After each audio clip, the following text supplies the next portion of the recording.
Buenas noches a todos, ¿cómo les va?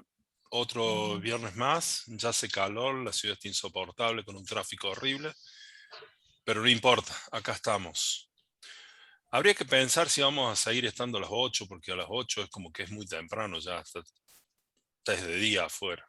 Pero bueno, ya lo pondremos a votación a la gente para lo que queda del curso, que son este final de octubre, noviembre y la mitad de diciembre, y terminamos por este año.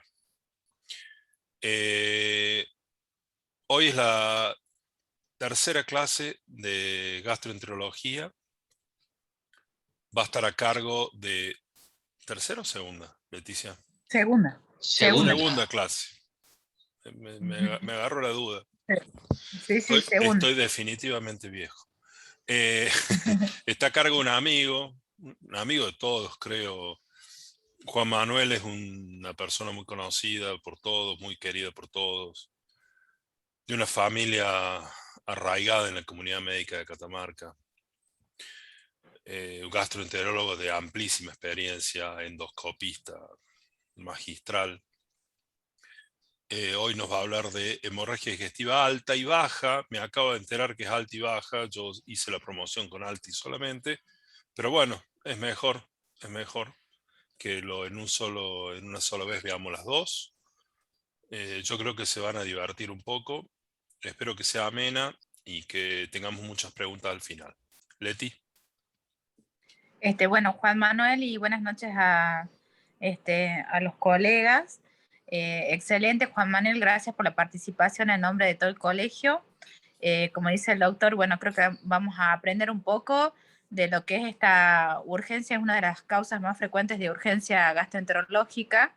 Y bueno, seguramente va a haber muchas preguntas en el cual uno defina las causas, cuántas de las hemorragias digestivas necesitan una internación, o por ejemplo, cuáles son las causas más frecuentes de una hemorragia digestiva de adolescentes o niños, ¿no?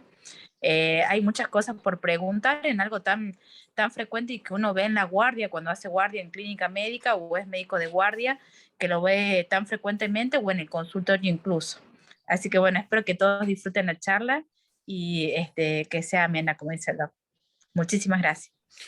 Juan, Eh, compartí pantalla y empieza cuando quieras, corazón. bueno, espérenme un segundo. Hola chicos, yo soy el doctor Córdoba Díaz, me ha hablado Pablito Marín, gran amigo, igual que el estilólogo del Colegio Médico. La idea es empezar a hablar tópicos de todo lo que es gastroenterología en estas semanas que nos quedan del año. Me fui muy temprano, perdón, esperen. Y me tocó, en mi caso, hablar de hemorragia digestiva, un gran paradigma a nivel de las urgencias gastrointestinales, por no ser la primera, por la cual este tipo de patología muy prevalente en el mundo, la idea de esta charla es tratar de protocolizar y de manejarnos de la misma manera donde se trabaja a nivel mundial. Es una enfermedad muy frecuente que lo vamos a ver en todo lugar, no solamente de capital, hablando de Catamarca, sino del interior. Entonces la idea es dar un par de ítems para que tengan un poquito más de conocimiento en algunas causas. La idea es hablar no solamente de hemorragia digestiva, vamos a empezar a hablar de hemorragia digestiva alta y baja. Este término es netamente anatómico.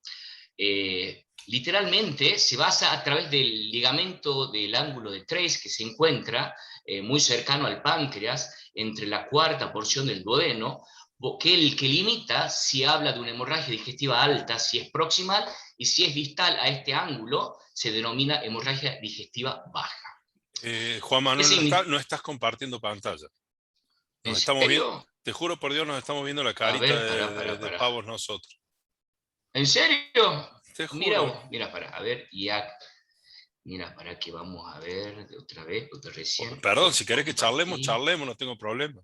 No, no. Si la idea es compartir, a ver, espérame un segundo.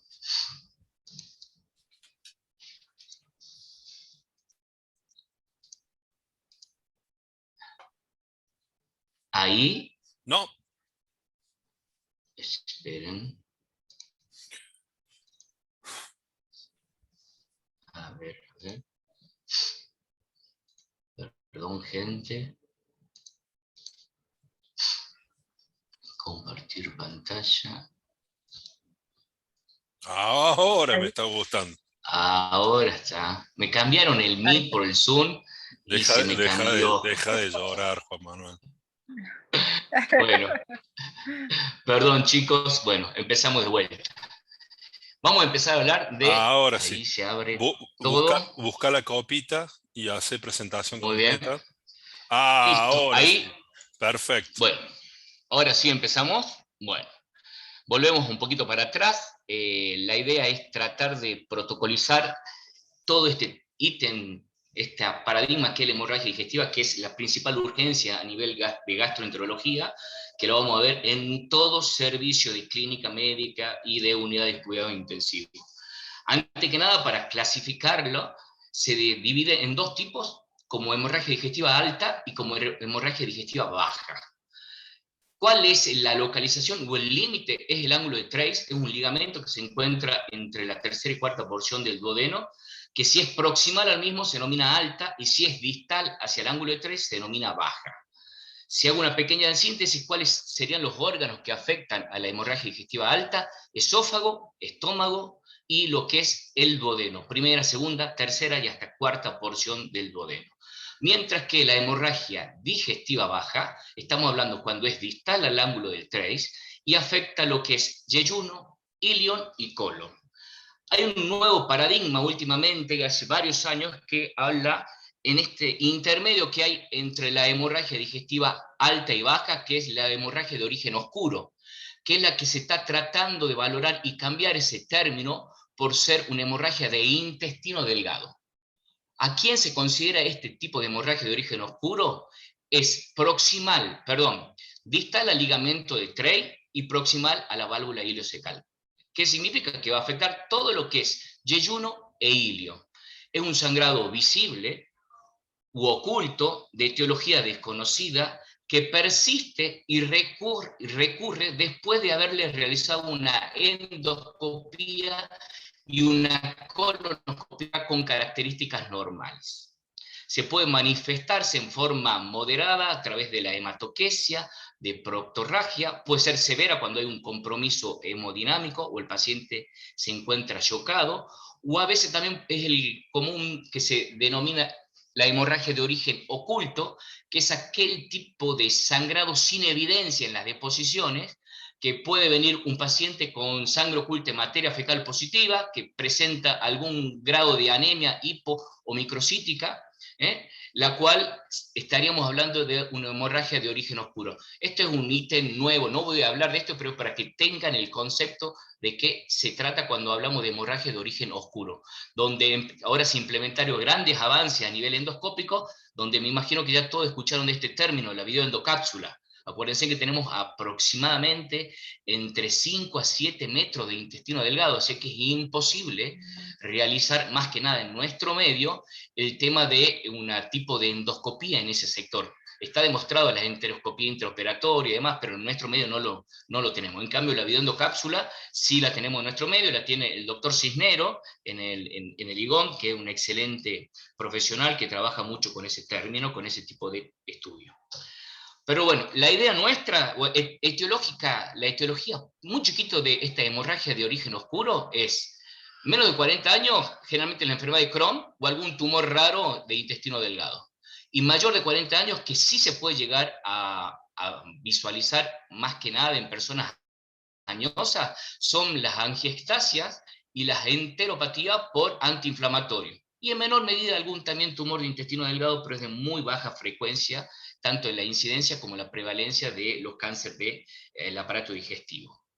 Bueno, lo más importante, que es lo que yo quiero que saquen los protocolos o saquen la idea de cómo manejar principalmente una hemorragia digestiva alta. Es la urgencia por excelencia a nivel gastroenterológico y la que requiere más hospitalizaciones en el mundo en esta especialidad. Clínicamente todos sabemos que se manifiesta principalmente, no siempre, pero principalmente como hematemesis, que es ese sangrado con esa sangre, ese vómito de sangre que sale por la boca, o en menor medida, pero también en un gran porcentaje, la melena, que es ese colorido, esas deposiciones negruzcas, de muy mal olor, fétidas, muy maloliente, pero para que se produzca melena debería haber entre 50 a 100 mililitros de hematina, aproximadamente 14 horas en el aparato digestivo para que se transforme a través de la sangre por la hemoglobina y que el ácido clorhídrico se metabolice y de ese color muy característico. Pero ojo, paciente que viene con una hemorragia digestiva alta, hay un pequeño porcentaje que puede ir entre un 8 a un 15% que se puede manifestar como hematoquesia, que es ese sangrado tipo venoso, muy profuso, importante, o proctorragia, generalmente cuando hay una hemorragia tipo cataclísmica, que es un proceso muy urgente que lleva generalmente a una gran mortalidad en muchos de los casos. La principal etiología a nivel occidental, pero principalmente a nivel del mundo, pero a nivel occidental, es en nuestro medio principalmente, y sigue siendo en la Argentina, la úlcera péptica. Siempre hay que acordarse de hemorragia digestiva alta, asociarlo con úlcera péptica, que puede ir desde un 30 hasta un 60%, y más si se asocia al Helicobacter pylori, a los AINES, a los antiinflamatorios, y también al ácido acetil salicílico. Aumenta muchísimo cuando se asocia con estas dos cosas, perdón, con estas tres cosas. En menor medida, también tenemos como causa las esofagitis, las gastropatías erosivas, la duodenitis. De acá salto al síndrome Mallory-Weiss. Siempre acuérdense, aquel paciente generalmente joven o adulto joven con un grado con vómitos tipo incoercible que posterior al mismo empieza con hematemesis, siempre sospechar de síndrome de Mallory-Weiss, que se produce un desgarro de las paredes de la mucosa del esófago. Es un pequeño porcentaje, pero acuérdense de ese tipo de paciente. En menor medida hay malformaciones arteriovasculares, algo muy típico, muy pocas veces visto, pero siempre hay que pensarlo, es estas malformaciones vasculares. El más común es el de la FUA, que es una erosión de una arteria, generalmente se erosiona y empieza a sangrar. En nuestro medio principalmente se ubica a nivel subcardial, cuando afecta la arteria gástrica izquierda, a nivel de curvatura menor, y produce este tipo de sangrado. Hay que pensarlo, a veces es difícil de encontrarlo, pero siempre tratar de pensarlo, siempre valorando la parte alta del estómago. En menor medida, también tenemos los tumores que pueden llegar a producir algún tipo de sangrado, los de tumor de esófago, los de la unión esófago-estómago o los del mismo estómago. Acuérdense que los tumores, dentro de la gastroenterología, los tumores de esófago, de unión es menor cuantía, nunca podemos llegar a comparar con otro tipo, pero es alrededor de entre un 3%. ¿Por qué lo dejo como último los casos a esta patología? Porque es la que tiene mayor mortalidad en el mundo. Y en nuestro medio, obviamente, que es así, que son las varices esófago-gástricas. Tiene una etiología de aproximadamente un 11%, pero lo malo que tiene esta causa es la alta mortalidad que presentan estos pacientes. Siempre hablamos de pacientes con hipertensión portal, y siempre en nuestro medio, principal causa de esto, paciente cirrótico. ¿Por qué hay que hablar de ese paradigma y separar? Porque la hemorragia, lo primero que tenemos que separar es cuando es una hemorragia de origen varicial, siempre hablando de hemorragia digestiva alta, de una hemorragia de origen no varicial, por la gran complicación que presentan este tipo de pacientes.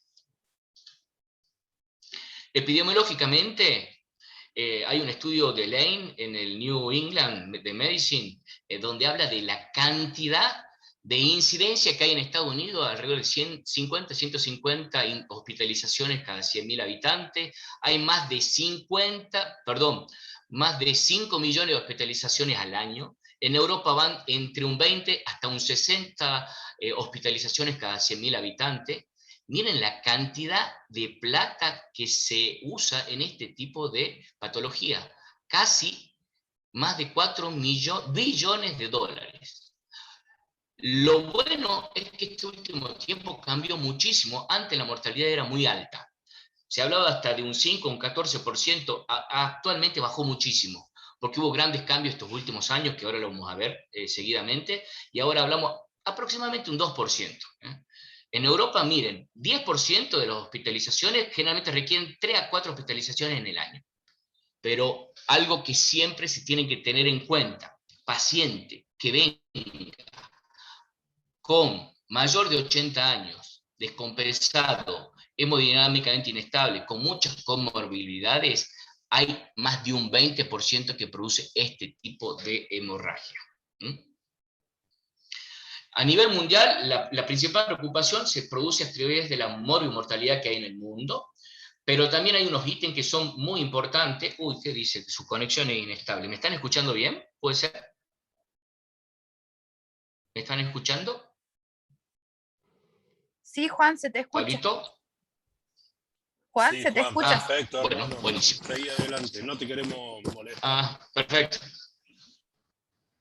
Buenísimo, buenísimo. Justo tenía un ítem acá que decía conexión a internet media baja.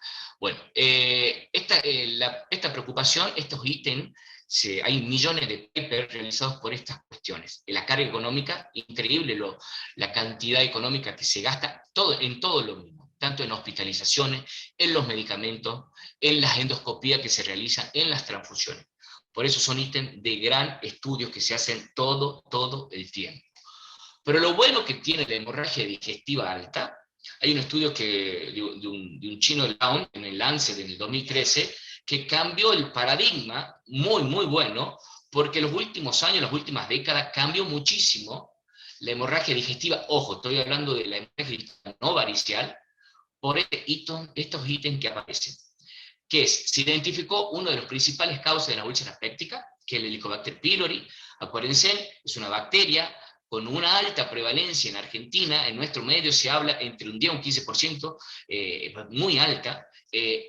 También cómo cambió dramáticamente, no solamente porque se identificó uno de los causantes, sino se trató, se hace mucho tratamiento de la erradicación, algo que a futuro ya le voy a explicar, que es muy importante cuando se le den el alta a un paciente que vaya realizado la erradicación de este tipo de bacterias. Esto quiero que queden bien en claro. La utilización de los IBPs, inhibidores de bomba de protones, la utilización de los inhibidores de bomba de protones previo a una endoscopía, también bajó muchísimo la morbimortalidad en este tipo de sintomatología. También es otra cuestión, es que anteriormente, hace muchos años, era muy difícil de llegar a realizar endoscopía, eran equipos muy costosos, que actualmente eso podemos decir que cambió. En toda la Argentina no hay una provincia que no tenga una torre de endoscopía, por la cual eso ahora cambió muchísimo el paradigma de esto. Lamentablemente por ahí en nuestra provincia solamente el uso de la endoscopía se basa solamente en San Fernando, en Capital. En algún momento estaba el doctor Olivera en Tinogasta, creo que se mudó, y así que dejamos, igual que en Belén estaba el doctor Yapura, que son claves más que nada para valorar los pacientes del interior muchas veces con este tipo de recurso técnico, ¿no? También cambió muchísimo porque anteriormente no se trataban las endoscopías. Hubo grandes avances endoscópicos, casi más de un 60% del tratamiento endoscópico se realizan actualmente. Y miren cómo bajó este índice de la cirugía. Muy pequeño porcentaje. Cuando hablamos de úlceras pépticas, siempre tenemos que asociar a aquellos pacientes que tengan un uso frecuente de antiinflamatorio con el Helicobacter pylori, llegan hasta un 60% de probabilidad de producir hemorragia digestiva alta. Miren el alto porcentaje que está asociado con estos dos ítems, con los antiinflamatorios y con esta bacteria. Este es un metaanálisis muy viejito, pero ayuda, cambió muchísimo. Y lamentablemente los vemos en el día a día en nuestros consultorios, sigue habiendo mucha ingesta de antiinflamatorio sin prescripción adecuada o sin la protección adecuada. Cuando ingresa este tipo de paciente, tenemos que saber los factores de riesgo, tanto al ingreso y tanto al egreso de estos. El ingreso siempre es sospechar un paciente con antecedente de tabaquismo, de alcohol, de obesidad y lamentablemente que tenga bajo recurso económico, el factor de riesgo aumenta drásticamente. Y al egreso, es decir, el tiempo de estadía en la hospitalización, muchas veces está relacionado con el tratamiento de múltiples comorbilidades que puede llegar a presentar este tipo de paciente. Las úlceras pépticas sangrantes, lo bueno que tiene esto, que se autolimitan en un gran porcentaje. Miren, 80 a casi un 85% mejoran espontáneamente. Pero hay que tener esta precaución porque hay un 15 un 20 que continúan sangrando. ¿Qué hacer en eso? Entonces llega un paciente a la guardia y lo primero que hay que valorar es las condiciones clínicas que presenta el paciente. En eso yo no me voy a meter mucho, hay muchos clínicos que están viendo en este momento, yo necesito que le den muchísima importancia a la parte clínica. Hay varios scores que permiten pronosticar y reclasificar y valorar el riesgo de complicaciones, pero el que yo quiero que le den más que nada importancia a este, que es el de Bradford-Glasgow. Es un score clínico que va de 0 a 23 puntos, hay varios ítems que están realizados por la urea, la hemoglobina, la presión arterial sistólica, la frecuencia cardíaca, el síncope, si el paciente llega con síncope, si tiene o tuvo melena, si tiene algún tipo de comorbilidad. Se dice que si es menor a 2, se puede hacer perfectamente ambulatorio. Pero si es mayor a 2, debería ser valorar, internarse, ver a dónde va, si a un servicio de clínica o a un servicio de unidad de coronaria, a una UTI, perdón chicos. El valor aproximadamente entre 15 a 17, por encima de 15 a 17, hay riesgo de muy mal pronóstico. Eso es a nivel clínico. Por eso es que quiero que se queden con esta escala, que es lo que ustedes lo pueden valorar en una guardia, y que sería muy bueno que lo protocolicen, que traten de tenerlo y que lo utilicen, porque muchas veces las escalas no la utilizan, pero siempre valorar la parte hemodinámica.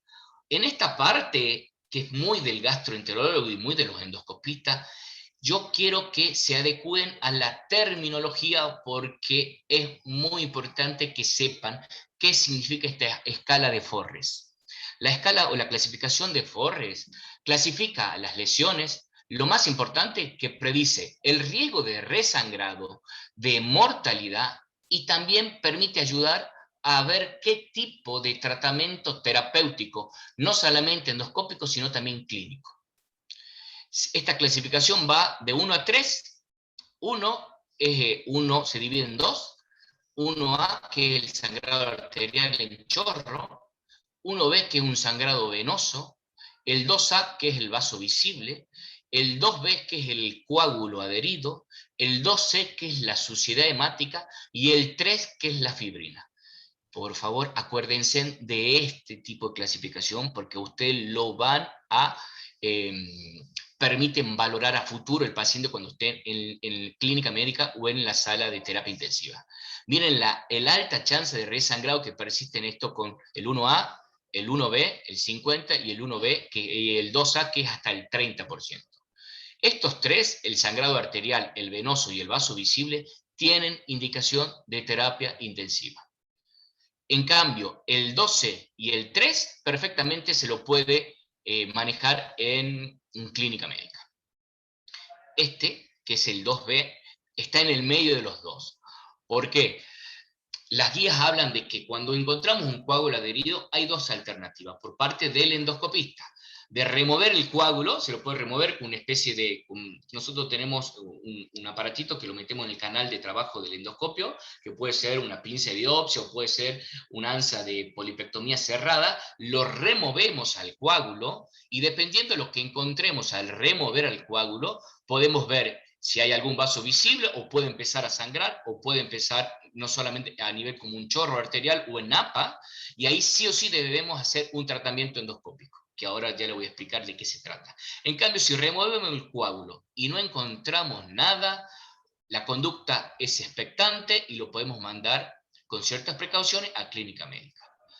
Otra gente o muchos endoscopistas también lo hago en un montón de situaciones, a veces ni lo removemos al coágulo y lo expectamos. Lo que quiero que saquen de esta clase es que paciente que viene con hemorragia digestiva alta, la clave está en la estabilidad hemodinámica que presenta el paciente. Ahí es donde tenemos que hacer mucho hincapié. Paciente que viene, presión arterial, ¿cómo viene el paciente? Hipotenso, con taquicardia, con la sistólica por debajo de 100, con ortostatismo. ¿Qué hay que hacer? Sí o sí, reponer volemia. Tratar de componer, reponer, compensar este tipo de paciente. Y otra cosa que lamentablemente no se hace en nuestro medio es el tema de las transfusiones. No es que no se hace, al revés, se hace en forma demasiado. Es como que tiene que estar protocolizado. Paciente que viene con una hemorragia digestiva alta, con una inestabilidad hemodinámica, si tiene debajo de 7, recién ahí se transfunde. No antes. Muchas veces creen que hay que transfundirlo, perfectamente puede recomponer con el estado hemodinámico, reponiendo la volemia y no transfundirlo. Por eso que quiero que se queden con esta idea, hemoglobina por debajo de 7, transfundir.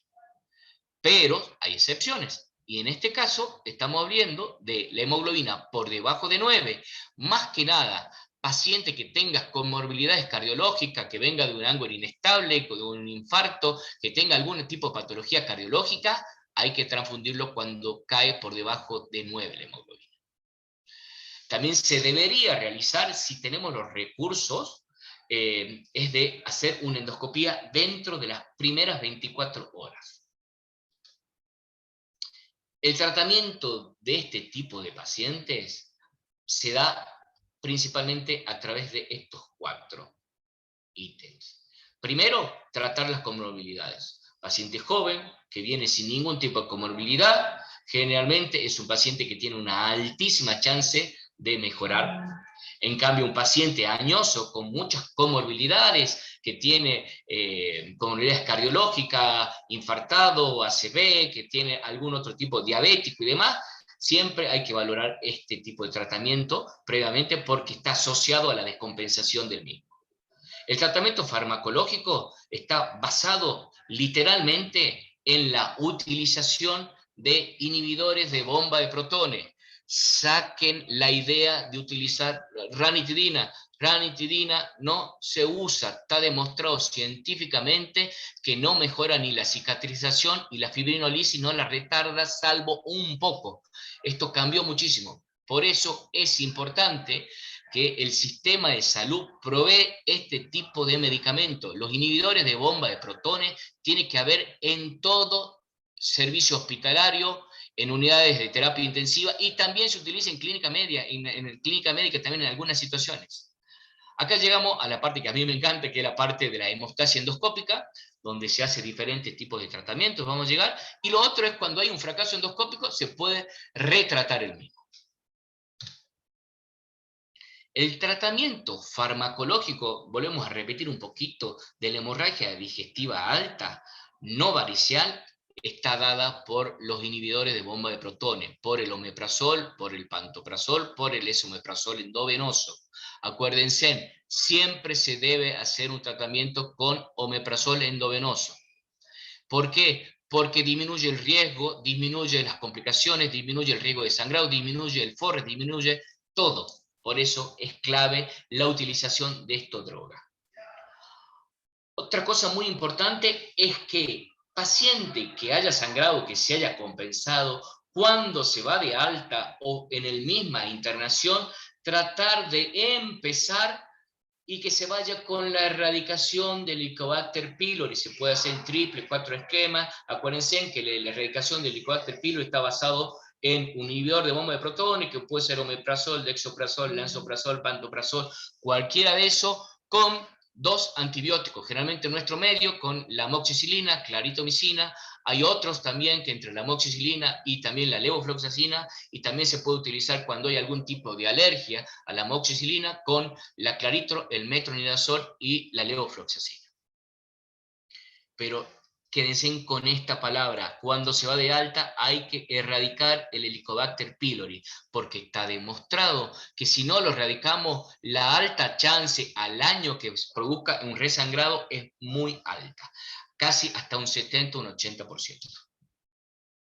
Acá hay un estudio muy viejo de Lawn en el New England en el 2007. Miren que cambió el paradigma del tratamiento. Por eso esto quiero que se queden más que nada en el interior, que puedan tratar de encontrar este tipo de recursos, de encontrar que el sistema sanitario le provee esta droga.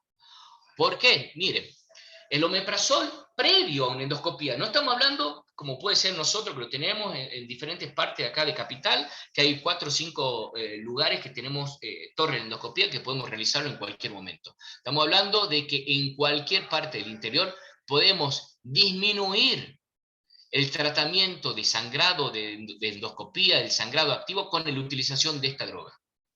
Acá se hizo alrededor de 600 pacientes, 300 recibieron inhibidor de bomba, 300 recibieron placebo. ¿Cuál fue la dosis que se utilizó? Es la que se utiliza, es el omeprazol 80 miligramos en bolo y 8 miligramos por infusión continua. Y esto no es obviamente placebo. Miren cómo bajó el tratamiento endoscópico. De un 19% bajó el tratamiento endoscópico cuando se utilizó omeprazol, hasta casi un 30%. El sangrado activo bajó alrededor de un 12% de 180 pacientes. En cambio, esto casi el doble, el triple, miren. 28 pacientes de 190. Y bajó la estadía de este tipo de hospitalización. Por eso es que quiero que queden con la idea de que cuando viene un paciente con hemorragia digestiva alta, que lo puedan valorar, que saben que no es varicial, antes de, obviamente, primero hay que estabilizarlo hemodinámicamente, pero sí o sí empezar a administrar los inhibidores de bomba, el omeprazol, en bolo, en forma endovenosa. Disminuye los estigmas del alto riesgo, disminuye las terapias endoscópicas. No, eso sí, dice que no está afectando la mortalidad, ni la transfusión, ni el estadio hospitalario. Por estas dos cosas, ya el recurso económico es importantísimo. Pero ojo, no reemplaza la endoscopía de urgencia. Eso téngalo en claro. Pero ayuda muchísimo. La hemorragia digestiva alta, no varicial, estamos hablando principalmente de la úlcera péptica, pero también de otro tipo de etiología. El tratamiento principalmente se basa según la clasificación de Forres. Esto es lo que generalmente lo hacemos en el día a día, que es, viene un paciente con hemorragia digestiva, con melena, con hematemesis, con descompensación hemodinámica, va al servicio de terapia, se lo compensa, le hacemos la endoscopia y recién ahí administramos el tema de los inhibidores de bomba. Por eso es que quiero que se queden con esa idea que les expliqué anteriormente. Previamente, si sospechamos, administramos los inhibidores de bomba. Pero la clasificación de Forres permite no solamente hacer un tratamiento clínico, utilizando el 1A, es decir, el sangrado arterial, el sangrado venoso, que el 1B, y el con el vaso visible, no solamente utilizar los inhibidores de bomba en esta manera, 80 en bolo y 8 miligramos hora en infusión continua, sino al no tener bomba, por ahí se puede utilizar lo que muchas veces usamos nosotros, es 40 miligramos cada 12 horas endovenoso. Pero el tratamiento endoscópico también es esencial. Sí o sí, este tipo de patología, cuando presentan un Forres 1A, 1B y 2C, hay que hacer un tratamiento endoscópico. Principalmente se utiliza la adrenalina más algún otro método. Está demostrado científicamente que se debe utilizar 2 o más métodos. Lamentablemente, por diferentes recursos económicos, casi siempre utilizamos este método que es la adrenalina. Se utiliza una ampolla de adrenalina, se le completa 10 centímetros en total con solución fisiológica y se esclerosa, que es como una especie de agujita que va por el canal del endoscopio, se esclerosa en el base de la úlcera. Pero sería muy importante que utilicemos esto.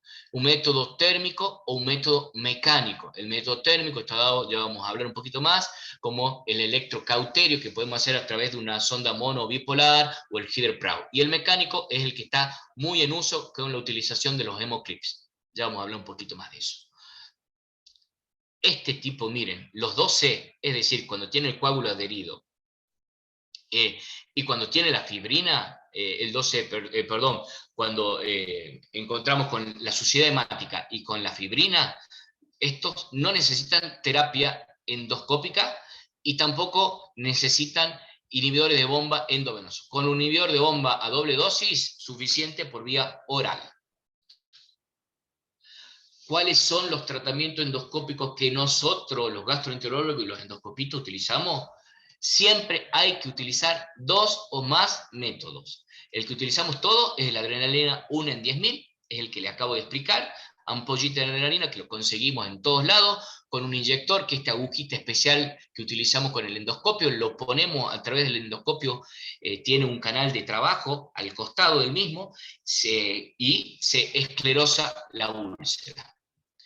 El método mecánico, que es muy bueno, pero muy bueno, pero es de alto costo, son los hemoclips. Pero hay que tenerlo por urgencia. Debemos tener hemoclips o algún método térmico como el Hydro-Proud o el electrocauterio con la sonda monobipolar. Tenemos que tener en una sala de endoscopía, más que nada cuando hay una hemorragia masiva, que la única manera de cohibir este tipo de sangrado es utilizando 2 o más métodos. Hay un método tópico que es el Hemospray, que es un líquido especial que disminuye la acción de la fibrinolisis y disminuye el sangrado, que es un espectáculo, es muy bueno, pero muy alto costo, y lamentablemente en nuestra provincia no lo tenemos. Hay que pedirlo y las obras sociales no lo cubren muchas veces, entonces todo un tema. El tratamiento endoscópico, lo más importante es, miren, reduce el sangrado, reduce las cirugías, reduce la mortalidad, reduce la estadía hospitalaria y reduce también las transfusiones de sangre. Acá tenemos una fotito, este es un sangrado arterial, un FORRESA, miren el alta chance de resangrado que persiste a la semana de la estadía hospitalaria, miren cómo está sangrando arterialmente, ¿ven? En chorro. Este es un sangrado venoso en napa, alrededor de un 30%, acá tenemos el vaso visible, acá tenemos una úlcera con un vaso visible, este es un 10 a un 30, acá dice un 10, pero este es un 10 a un 30, estos tres sí o sí hay que hacer un tratamiento endoscópico. Este es el que yo les había explicado anteriormente, acá tenemos una úlcera en saca bocado bastante grande, y dentro de la base de fibrina y de la suciedad hemática, porque esto es fibrina y por de ahí estamos viendo algo de suciedad hemática, tenemos este coágulo adherido. La idea de esto es tratar de removerlo y valorarlo o expectarlo. Si lo removemos, tenemos que tener todos los recursos para poder hacer un tratamiento con adrenalina, con hemoclips y demás, y si no, lo expectamos y valorizamos a futuro cercano. Esta es la colocación, miren, acá estamos viendo, esto es un hemoclips, está cerrando, el hemoclips es como una grapita que se abre y cierra. Lo bueno que tienen los hemoclips actualmente es que permiten rotar y localizar, cuando tenemos el lugar del sangrado, lo abrimos, lo ubicamos, lo cerramos, y lo bueno que tienen los nuevos clips, que si no nos gustó cómo lo cerró, lo podemos volver a abrir, los reubicamos de una manera distinta, estos tipos de clips lo podemos utilizar hasta 360 grados, rotándolo, y lo bueno es que se cierra y se abre hasta que lo disparamos y queda ahí en el organismo, y después el organismo se absorbe y anda increíblemente bien. Acá tenemos un sangrado. Este es un sangrado venoso, es un Forres 1B, y acá, en este caso, esto lo hicimos, miren este color medio tipo blanquecino, porque primero inyectamos con adrenalina, no dejaba de sangrar, y por último le tuvimos que colocar un clips, y no un clips, 2 clips, estos son los clips metálicos. Otra cosa que es muy difícil de sacar es, perdón por la palabra, pero es una maña que tienen los servicios de terapia, la utilización de la sonda nasogástrica. Está demostrado científicamente que no tiene utilidad, que demora el procedimiento, que produce erosiones traumáticas y evita la alimentación temprana. Pero sí entiendo que cuando llega un paciente con un paciente que está inestable hemodinámicamente, está chocado, se puede utilizar la sonda nasogástrica para evitar una broncoaspiración de la misma. Eso es muy importante, que tengan este tipo de concepto. Igual, anteriormente, en la época de mi viejo, la hemorragia digestiva alta se utilizaba, y hasta a veces se sigue utilizando, no solamente la alta y la baja, los lavados. El lavado gástrico no tiene ninguna repercusión clínica, no sirve ni a ninguna temperatura, ni fría, ni caliente, ni nada. No produce detención del sangrado. Llegamos a esta patología que es muy, pero muy importante por la alta mortalidad que presenta en este tipo de pacientes, que es la hemorragia varicial. Paciente que viene con una hemorragia varicial, siempre sospechando, obviamente, un paciente ya con antecedentes de cirrosis, cuando tenemos hipertensión portal, este tipo de hemorragia tiene casi hasta un 50% de mortalidad. Por eso es muy importante realizar el tratamiento en forma inmediata. Acá habla de los aspectos generales. Lo ideal es corregir la hipovolemia, prevenir las complicaciones asociadas al sangrado. Por eso es que utilizamos profilácticamente diferentes medicamentos para infecciones, para la descompensación hepática, para la insuficiencia renal. Siempre hay que tener dos vías periféricas, una vía central y una vía periférica, corregir la volemia en forma precoz con expensores plasmática, pero ojo, no se vayan demasiado, porque si los reponemos demasiado, produce un tercer espacio que puede ser complicado y complicar la situación de este tipo de pacientes.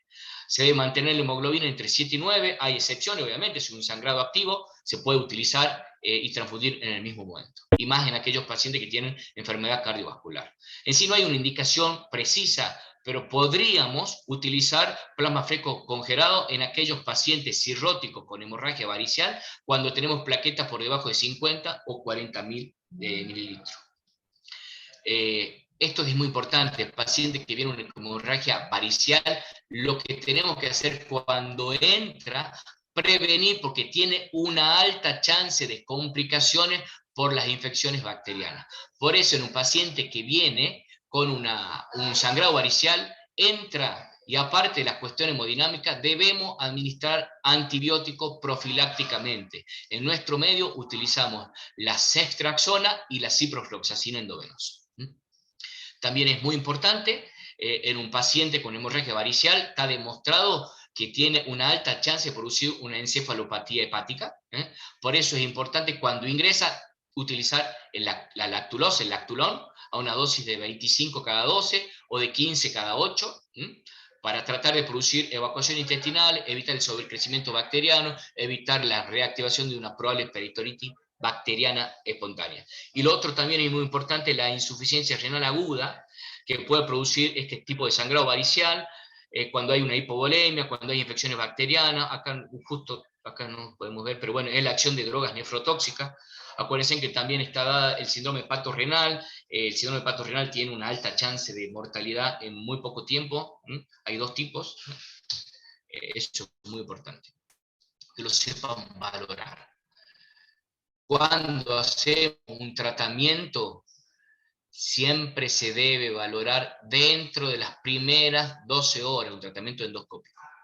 A veces hay una manera de valorizar si el paciente estaba inestable y ya se mejoró hemodinámicamente, llegó a tener una TA más o menos más estable. Acuérdense que son pacientes cirróticos que llegan entre 100 a 110 mililitros de mercurio, 60, 50, son generalmente tirando a hipotenso, ¿no? Si pueden estabilizarlo un poquito más, podemos esperar hasta 24 horas. El tratamiento varicial va, en nuestro medio, es el banding esofágico.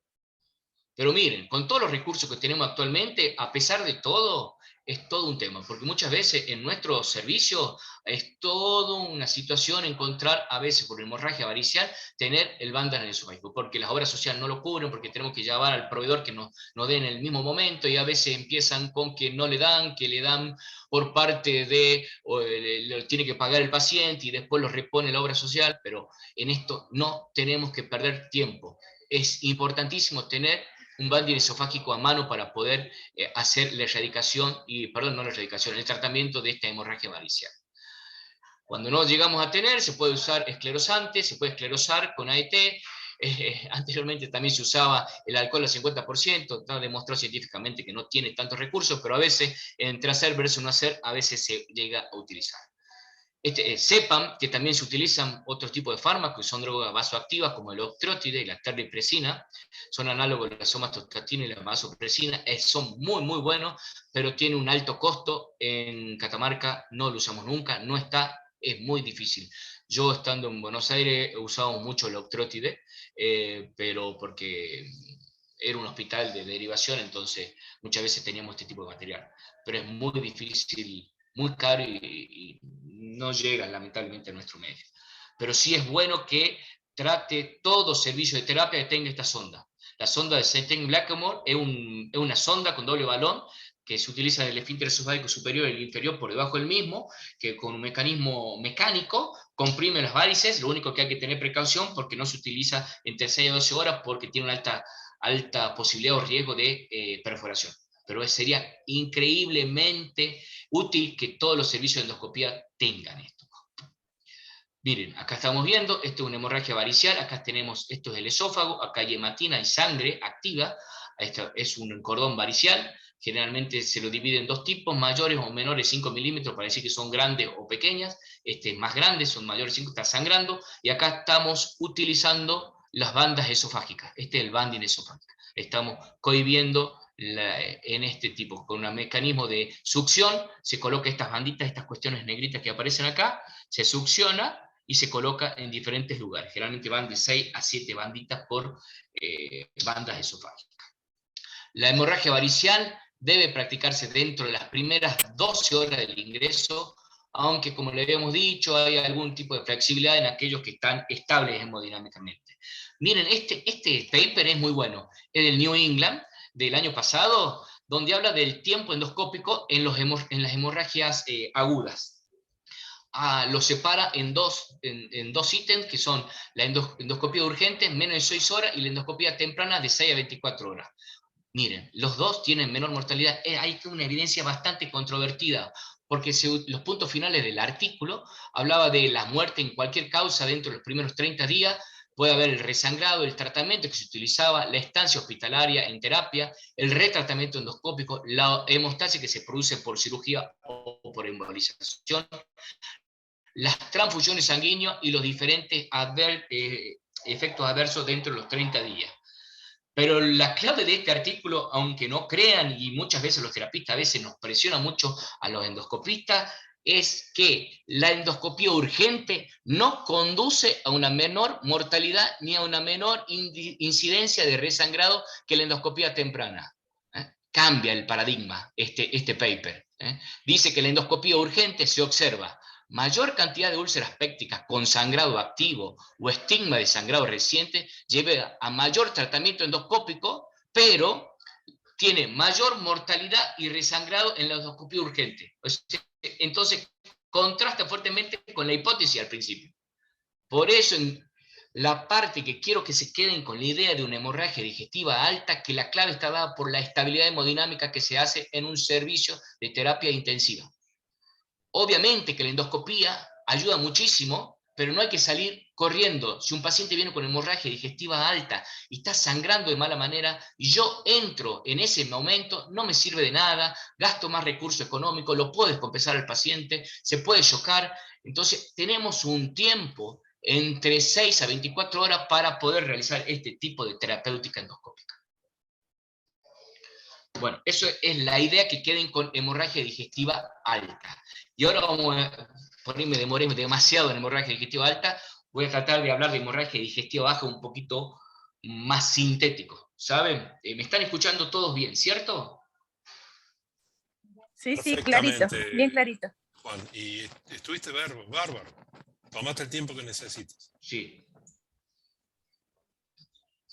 Perfecto, buenísimo, buenísimo. Bueno, entonces, haciendo una pequeña síntesis de hemorragia digestiva alta, clave el estado hemodinámico del paciente, la utilización de los inhibidores de bomba previo a realizar una endoscopía ayuda muchísimo, y no hay que presionar mucho al endoscopista si lamentablemente hay que presionarlo, pero tenemos un tiempo adecuado para poder realizar este tipo de tratamiento. Vamos a empezar a hablar de hemorragia digestiva baja. Pero para que empecemos a hablar de hemorragia digestiva baja, que obviamente lo habíamos dado un concepto al inicio de esta charla, el sangrado digestivo tiene que ser distal al ángulo de Treis, cercano al páncreas, por detrás del páncreas, distal al ángulo de Treis, distal, vamos hablando de estas tres órganos que afectan: yeyuno, ilion y colon. Hemorragia digestiva baja, yeyuno, ilion y colon. Pero hay un nuevo ítem este último tiempo, que también le di una pequeña introducción al principio, que la hemorragia de origen oscuro se está tratando de cambiar el concepto para hablar directamente de hemorragia de intestino delgado, que afecta a yeyuno y a ilio. Y colon directamente hay que dejarlo como una hemorragia digestiva baja. Acá es clave la colonoscopia. La hemorragia digestiva baja, cuando llega un paciente, siempre clínicamente lo debemos clasificar si es agudo o crónico, según la manera de que se presente el tipo de paciente. Pero ojo, porque de la hemorragia digestiva baja, que un paciente que viene con qué generalmente viene, con hematoquesia, con proctorragia o con enterorragia, se dice que hay un 10 a un 15% que en sí no es una hemorragia digestiva baja, es una hemorragia digestiva alta. Está dado porque hay un aumento del peristaltismo, entonces el tránsito es mucho más rápido, no tienen la capacidad de metabolizar por ahí el estómago de la hematina con ácido clorhídrico, con diferentes metabolismos, y no da ese color característico de la melena, ese negruzco, y da algo más tirando a un rojo vinoso. Por eso, si un paciente viene con una hemorragia digestiva, y creemos que es baja, pero hay una descompensación hemodinámica, ojo, porque puede ser una hemorragia cataclísmica, y que siempre hay que sospecharle en un 10 a un 15%. La hemorragia digestiva baja, síntomas, todos lo sabemos, hematoquesia. Traten de diferenciar y enseñar más que nada al servicio de enfermería cuando estamos hablando de estos tipos de terminología. Muchas veces confunden la hematoquesia con la melena. La hematoquesia es ese color rojo vinoso que muchas veces se confunde con melena, igual, y la proctorragia, ese color rojo más color tipo carne fresca, es lo que comúnmente denominamos proctorragia o rectorragia. Miren, es 5 veces menor que la hemorragia digestiva alta. Epidemiológicamente, la incidencia se da de 25 a 30. De hemorragia alta habíamos dicho de 50 a 150. Esto de 25 a 30 cada 100.000 pacientes hospitalizados. Un cuarto de estos todos ingresos es por hemorragia digestiva.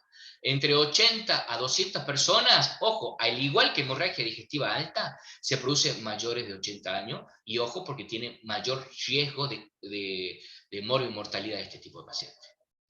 La mortalidad se da entre un 3 a un 5 pacientes ambulatoriamente, pero puede estar dado hasta un 18 a un 20% en pacientes hospitalizados. Lo bueno que tiene, que es muy, pero muy, muy bueno, acuérdense, el 80% se autolimita. El 80% se autolimita. Eso es muy importante que lo sepan. El riesgo absoluto de shock hipovolémico está dado alrededor del 20, comparado con el 35 de la hemorragia alta.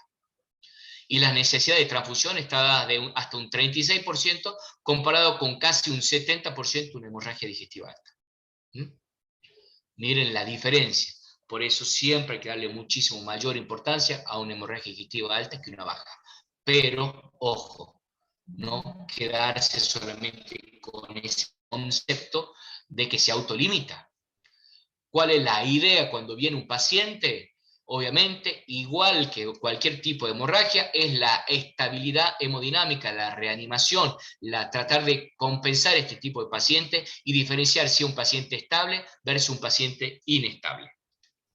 Por eso es clave cuando empezamos a hablar del origen propio, del diagnóstico de este tipo de paciente, es tener una muy buena anamnesis, directa o indirectamente, Muy importante, más en aquellos pacientes con una paciente chocado o hemodinámicamente inestable, hacer una buena anamnesis indirecta hacia los familiares.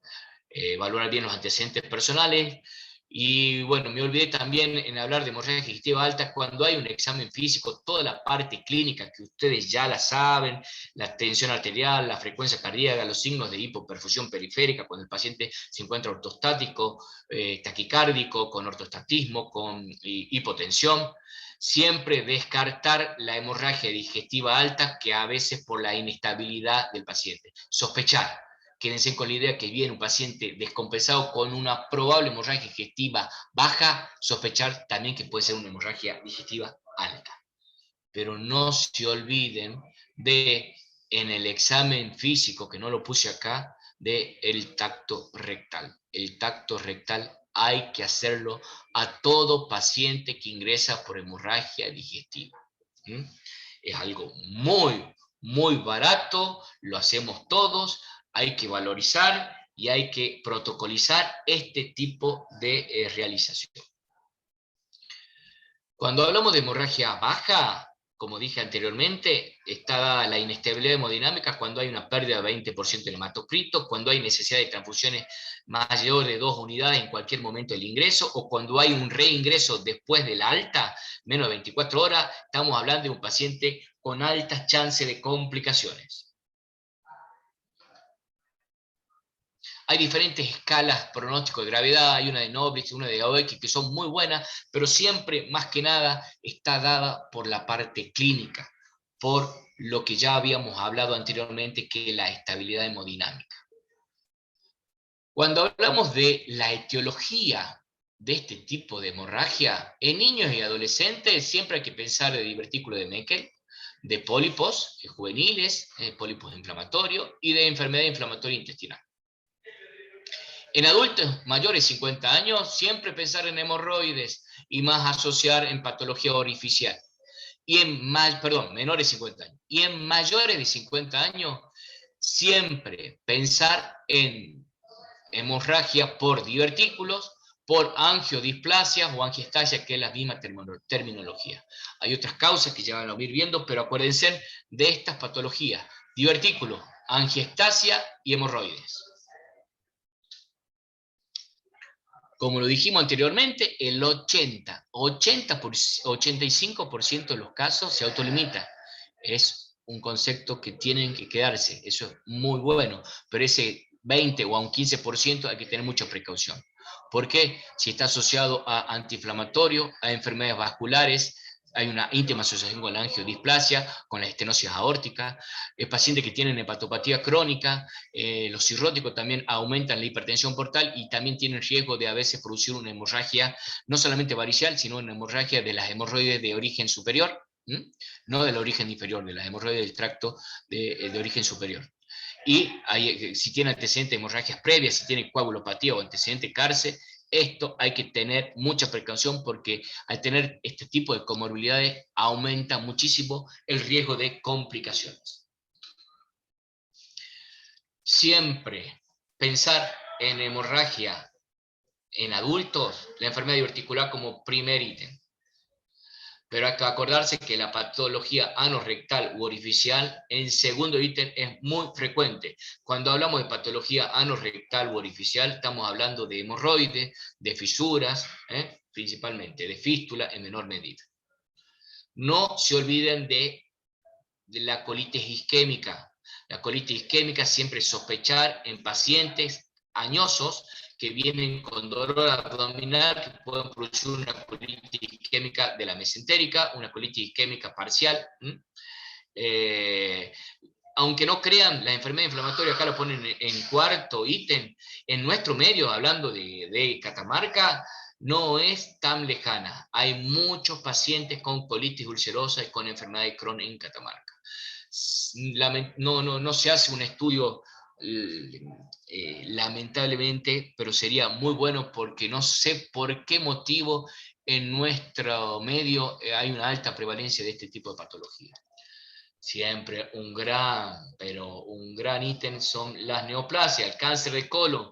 Cáncer de colon, siempre acordarse, en la Argentina es el segundo cáncer de importancia, después el de mama en la mujer y después del de pulmón en el hombre, junto con el de próstata. Aumentó muchísimo. Por eso es este cáncer está muy relacionado con hemorragias digestiva baja, pero generalmente las hemorragias no son tan importantes. Generalmente son pacientes más que vienen por cuadros de anemia o descompensación por otro, pero ya lo vamos a valorar.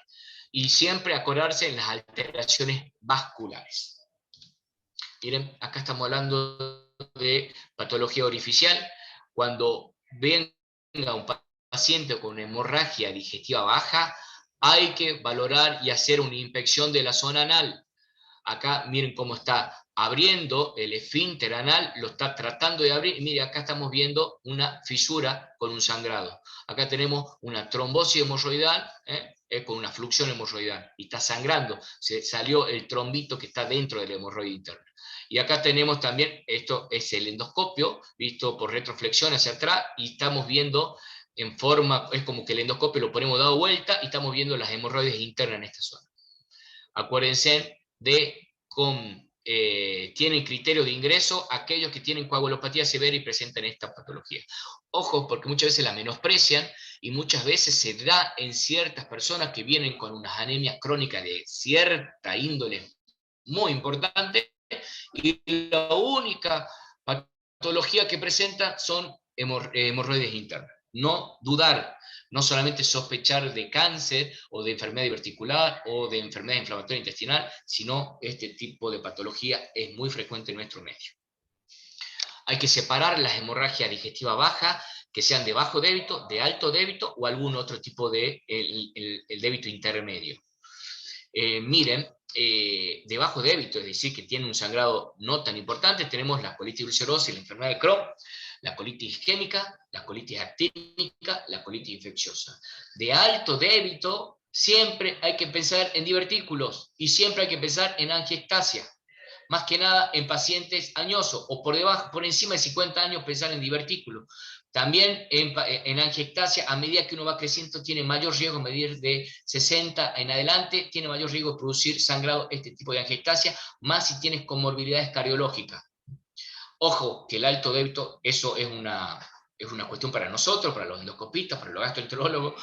Lamentablemente, los pólipos que se hizo algún tipo de resección con una polipectomía, las complicaciones que pueden llegar a aparecer, generalmente cuando cae la escara al resecar ese tipo de pólipo, hay que tener mucha precaución entre el día, desde que se hace la polipectomía hasta el día 10 o 20, pero principalmente los primeros 10-15 días, por el alto débito que puede producir una hemorragia de digestiva baja o posterior a una complicación de una polipectomía.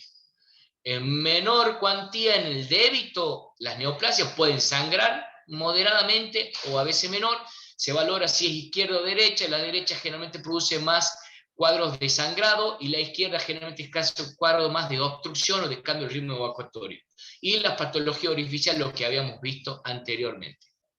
Bajo débito, siempre sospechar colitis ulcerosa, personas jóvenes o enfermedad de Crohn. En nuestro medio es mucho más frecuente la colitis ulcerosa que la enfermedad de Crohn. Y la enfermedad de Crohn en la Argentina es muy más frecuente la de colon que la de intestino delgado.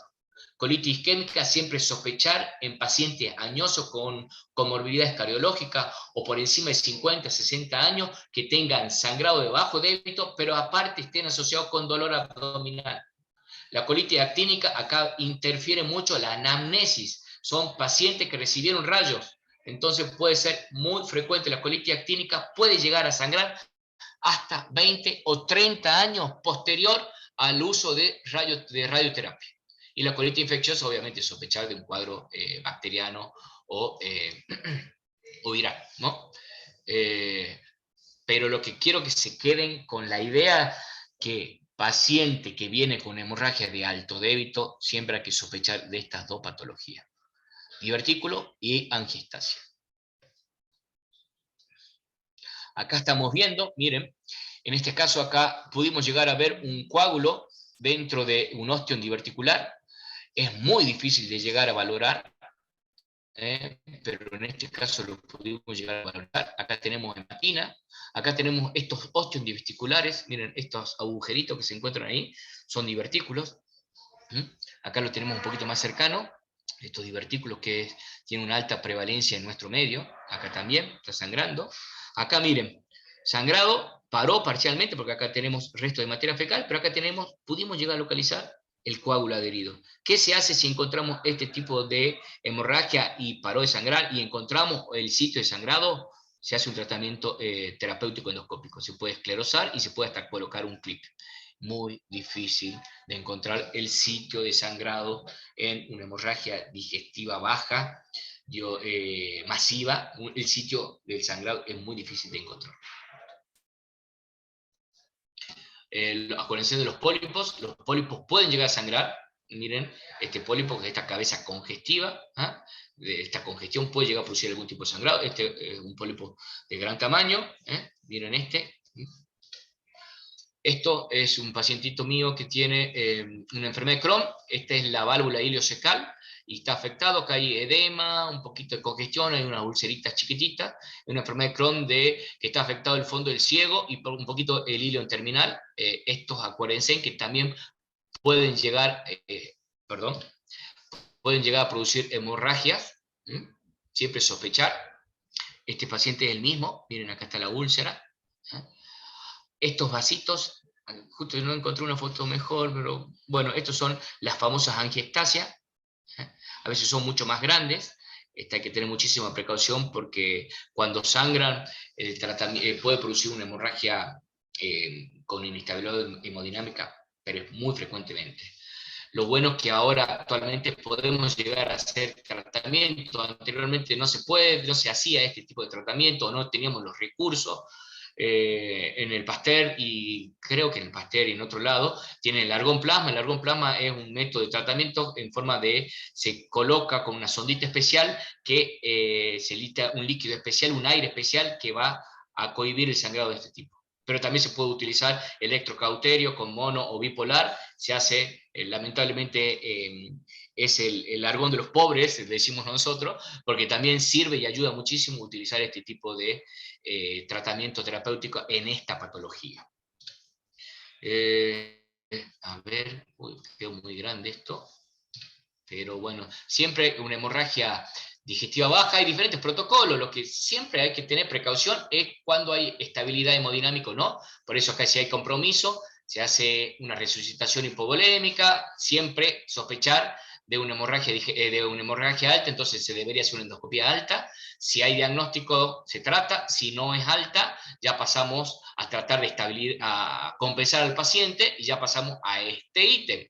Cuando no hay compromiso hemodinámico, ahí sí podemos realizar la colonoscopía precoz. No cuando hay un compromiso hemodinámico, porque a veces el meter el tubito empeora al paciente. No solamente el hacer una colonoscopía de urgencia en un paciente inestable empeora, sino también cuando lo limpiamos al paciente con polietilenglicol, o en el caso de nosotros que utilizamos mucho el mannitol, o a veces los fosfatos sódicos, lo puede descompensar en este tipo de pacientes. Por eso no se utiliza cuando hay un compromiso hemodinámico. Si hay una colonoscopía precoz, ya está estable, podemos hacer diagnóstico y tratamiento. Si no hay diagnóstico y esta hemodinámica, podemos hacer arteriografía o volver a repetir la colonoscopía. Pacientes volvemos a repetir, estable, colonoscopía, inestable, reanimarlo y valorar. Siempre un paciente inestable, primer método que se debe realizar diagnóstico es la angio-TAC. Angio-TAC es el primer método que se debe realizar en un paciente inestable. Y posteriormente, si sigue la inestabilidad, podemos hacer una angiografía selectiva, donde se puede llegar hasta hacer tratamiento. Se trata de llamar a los hemodinamistas, que actualmente tienen una alta capacidad para poder mejorar o hacer una resolución de este tipo de problemas. Y cuando no responde o no tenemos la posibilidad de hacer este tipo de tratamiento, puede terminar en cirugía. Por eso quiero que queden con este concepto. Paciente inestable, no debemos realizar videocolonoscopía. El método de elección es la angio-TAC. ¿Qué es lo bueno que tiene este tipo de método de diagnóstico? Que podemos localizar el punto del sangrado, podemos valorar el débito y no necesita preparación. Pero tiene desventaja, obviamente. Tiene una sensibilidad que se basa solamente con el débito. Entonces, si no tenemos un débito alto, no lo podemos encontrar. El tratamiento endoscópico es difícil, pero se hace, porque muchas veces no encontramos el lugar y el sitio del sangrado activo, es la inyección de adrenalina, se puede utilizar térmica como el argón plasma, que recién les estuve hablando un poquito, más que nada que son cuando son angiectasia, pero también en otras etiologías. Se puede utilizar el Hider-Proud o el electrocauterio con la sonda mono o bipolar, y en forma mecánica el hemoclips también se puede llegar a utilizar. Últimamente hay papers donde se utilizan las bandas elásticas del esófago, esa que usamos en una hemorragia varicel, también se puede utilizar si encontramos el sitio de sangrado en una hemorragia diverticular, pero no lo utilizamos, pero sí está demostrado. Y el overscope, que es una especie de clips especial que permite mayor superficie de tratamiento, porque es más grande que el clips. El clips es como una grampita muy chiquitita de 1 centímetro, de 8 milímetros. Cuando se abre puede llegar hasta 1,5 centímetros, y cuando se cierra son 3 milímetros. La hemorragia digestiva baja, ¿qué tipo de terapéutico? Cuando no responde o no pudimos llegar a realizar endoscópica, se hace la arteriografía selectiva con embolización. Esto lo hacen los hemodinamistas, tienen muchísima cancha, lo único malo es que a veces no lo podemos encontrar o generalmente difieren en casos muy excepcionales. Y cuando no responden, siempre hay que acordarse que una manera de tratar es la cirugía. Pero lo importante es que a través, si el paciente se encuentra parcialmente, está estable y podemos realizar la colonoscopía, es ubicar o localizar parcialmente el sangrado, explicarle e informarle y trabajar en equipo con los cirujanos, decir, está sangrando colon izquierdo, está sangrando el colon derecho, porque a partir de ahí se puede llegar a realizar el tipo de, qué tipo de cirugía se va a realizar. Acuérdense que la arteriografía selectiva tiene una sensibilidad diagnóstica un 50, porque lo malo que tiene esto es que requiere un débito, que hay un sangradito que por lo menos 0,5 mililitros por minuto. Lo bueno es que podemos tomar 2 conductas y podemos no solamente diagnóstica, sino hacer un tratamiento con infusión de vasopresina o embolizar al lugar arterial afectado. Acá miren, acá hay una arteriografía diagnóstica, acá estamos viendo, miren cómo está afectado esto, esta es la mesentérica superior, miren, acá está disminuido el trayecto.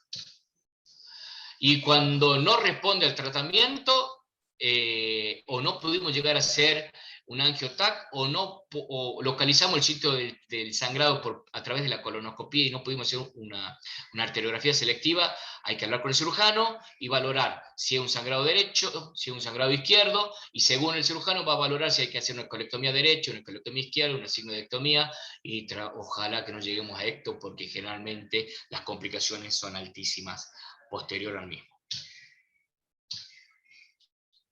Acá estamos viendo los pólipos. Acuérdense que estos pólipos pueden llegar a sangrar. El tratamiento de esto se hace por vía endoscópica. Acá estamos haciendo una polipectomía. Miren, puede llegar a sangrar. Acá se saca el pólipo, queda esta escara a veces un poquito más profundo. Hay una clasificación que permite valorar el tipo de escara y a ver si se puede utilizar o no clips. Estos son los hemoclips que inhiben el sangrado y que a nosotros los endoscopistas nos permiten ir a dormir tranquilamente, que no haya un riesgo de algún tipo de hemorragia digestiva baja tardía. Entonces muchas veces lo utilizamos, generalmente cuando son pólipos de gran tamaño o cuando se hace mucosectomía, o siempre hay causas que nos permiten colocar este tipo de material. Bueno, siempre nos acordemos del cáncer de colon. Acá tenemos un cáncer de colon sangrando. Acá estuvo sangrando, pero cambió ya el color de las heces. Al principio había tenido un grado de hematoquesia, no era muy profusa, después cambió tipo melena o porracia, melena, y al último ya seguí cambiando. Y ahí le estamos tomando biopsia, pero hay que no olvidemos de cáncer de colon, que ya va a haber una clase del mismo, que es una patología muy prevalente en nuestro medio, y que el screening de cáncer de colon se debe realizar en la Argentina a todas personas mayores de 50 años, y en varias provincias estamos tratando de implementar. En el caso de Catamarca estaba viendo la doctora Solá a ver si podemos implementar a partir de los 45 años en adelante, de la colonoscopía de screening o los métodos de diagnóstico de screening. Bueno, creo que hasta acá llegamos. La idea de esto es tratar de tener un protocolo de trabajo siempre de la misma manera. Acuérdense que la clave está dada más que nada en la estabilidad hemodinámica, tanto sea alta o baja, saber las causas, siempre pensar en hemorragia alta, úlcera péptica, asociar las comorbilidades en ambos casos, diferenciar cuando es una hemorragia varicante de un paciente cirrótico por la alta chance de complicaciones que presenta, y las hemorragias bajas, siempre pensar en divertículo y en angiostasia, generalmente pacientes mayores de 50 años, y no se olviden de la patología orificial, de hemorroides, de fisura, en personas jóvenes, que no solamente en jóvenes, ojo, también en personas de cierta edad, pero saber diferenciar que generalmente tienen bajo débito. Creo que hasta acá llegamos. Espero que hayan podido, les haya podido sacar algún tipo de dudas. Tremendo, Juan. Muy bien, che. Yo quiero hacer una, como siempre, yo me voy para las cosas un poquito más filosóficas que médicas al principio, como para concluir. Sí, Deja de compartir pantalla si te veo la carota. sí, estoy bien. Ahí estamos. ¿Me ves? No, Sí. sí, pero No me... chiquito. No, anda al verde de nuevo. Deja de compartir Ahí, pantalla. Mientras te voy haciendo la ahí. pregunta. Bueno, Da la impresión de que la tecnología y los años que llevamos de endoscopía y la práctica y la experiencia tan marcada que tienen, les ha sí, llevado a manejar muy bien, a dominar y a tratar de manera más eficiente el tracto superior digestivo. Y estar un sí, poquito más abajo o con menos armas todavía en el tracto inferior. sí, totalmente. Eh, ¿Qué crees que tiene que pasar para que el tracto inferior del ilio cecal para abajo, ahí estás, qué tendría que pasar para que más o menos puedan tener esa dominancia que tiene en el tracto digestivo superior en el inferior? ¿Qué crees que es lo que tiene que cambiar? ¿Es mejores equipos? ¿Es mejores técnicas?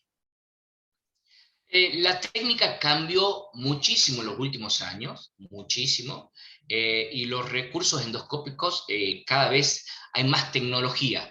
Lamentablemente en nuestro medio a veces no tenemos los recursos adecuados comparados con a nivel mundial, o en algún centro No, de cierta característica. pero no te estoy hablando de lo que se hace acá, Pero sino te hablo teológica, en sí, general, como filosófico, digamos, por eso mi pregunta va mucho más allá. En un sí, lado han avanzado un montón que ya casi no operan más, no se opera más un sí. estómago en agudo, y en otro lado tienen muchos recursos quirúrgicos porque ustedes no pueden resolver todavía todo. Por eso lo que yo te quiero decir es, a dónde está la piedra del cambio? ¿Es un tema de endoscopio, de que sea más fino, más versátil, más No, qué? ¿O es un tema no. de dispositivos para cohibir las hemorragias, para cambiar las hemorragias? El gran ¿Dónde va a estar? problema que, yo creo que el gran problema que tienen las hemorragias bajas masivas es que generalmente no encontramos el sitio del sangrado. Lo malo es que, a diferencia de una hemorragia digestiva alta, la baja no se puede hacer o tiene muy pocos recursos o el hacer una colonoscopia de urgencia. Hay que prepararlo, se puede colocar una sonda nasogástrica, se hace un preparado de 4 o 5 horitas que lo podemos llegar a ver, o a veces unos enemas evacuantes, pero no nos permiten visualizar bien porque generalmente es masivo. Entonces lo único que encontramos Es como sangre, endoscopista es es sangre. sangre. Bien. Porque después lo que vos decís que lo primero que haces en hemorragia digestiva baja es hacer un angiotac. ¿Cuál es mi experiencia? Sí, Con equipos de altísima calidad sí, de angiotomografía y con un equipo de hemodinamia de altísima, extraordinaria sí, excelencia con el que trabajo todos los días, sí. no se ve el vaso sangrante, Juan Manuel. Es muy complicado saber de dónde está sangrando. Podés ver la zona, podés ver pero así va a decir, es esta rama de la... Yo Normalmente creo vos terminás diciendo que es la zona donde está, en el ángulo sí, esplénico, en el sigmoide, en la curva del sigmoide, o sea, decís la zona alrededor, pero es muy sí. raro decir el vaso que... No, muy pocas veces se encuentra, es como que encontrar una aguja en un pajar. Bien, Es muy difícil encontrarlo al sitio del sangrado. Sería ideal, más que nada, en nuestro medio, que es, generalmente son divertículos.